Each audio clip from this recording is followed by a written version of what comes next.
There are 7 things that the devil injected into the soul of the man that form the major corruption in the soul. And if a man encounters God and his word genuinely, these things will be reversed. When that happens, you become a son. I can't teach it now, but I will mention it so that you will draw them as red flags and you will know how to avoid them. Number 1 is distraction. When a man does not have gravity in his spirit, anything can get his attention. And the first thing intimacy will do for you is to severe distraction from your soul.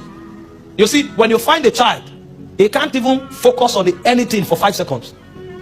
He doesn't know what he wants to do. He sees a football, he's running. He sees light, he's running. He sees phone. So many have not come into God. They are not gathered into his presence enough to shave off the elements of distraction. And so when you allow distraction enter your soul, that's why the devil got a room into the garden in the first place.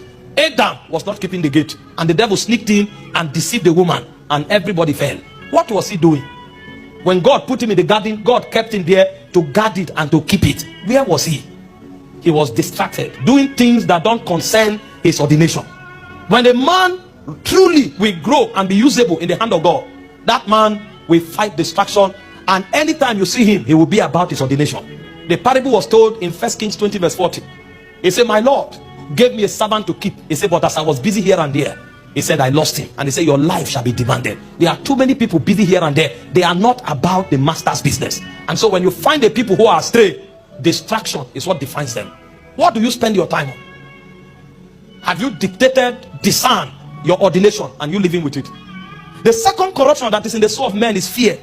And the devil knows this. That's why you see that in our world today, bad news spreads 1,000 times faster than good news. In fact, your subconscious is designed to dictate bad news so that you can be kept safe. And the devil has entered that gate to plant fear in the souls of men. You hear of pandemic, you hear of war, is to distract, is to paralyze you with fear. And the moment you become afraid, your discernment goes down. Your ability to exercise faith is subsecuted. And so fear is a corruption in the souls of men. Number 3 is lust and carnality.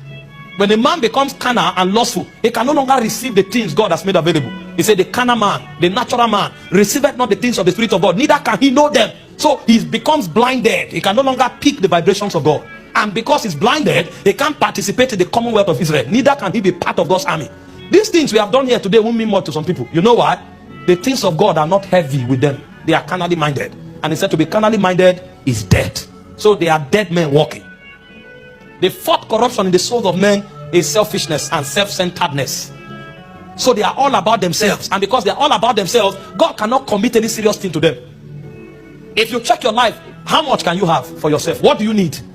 He said, if you have what to wear, what to eat, and where to lay your head, he said, be content with such.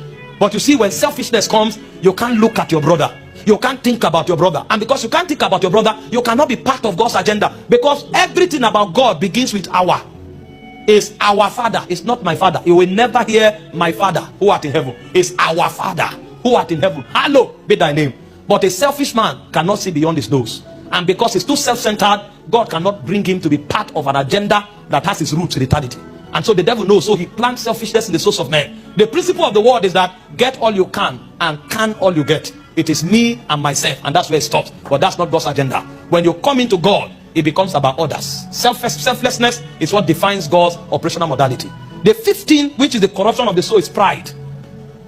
And this is why God can't promote people, even though they are very gifted. Because God himself will be the one to break you.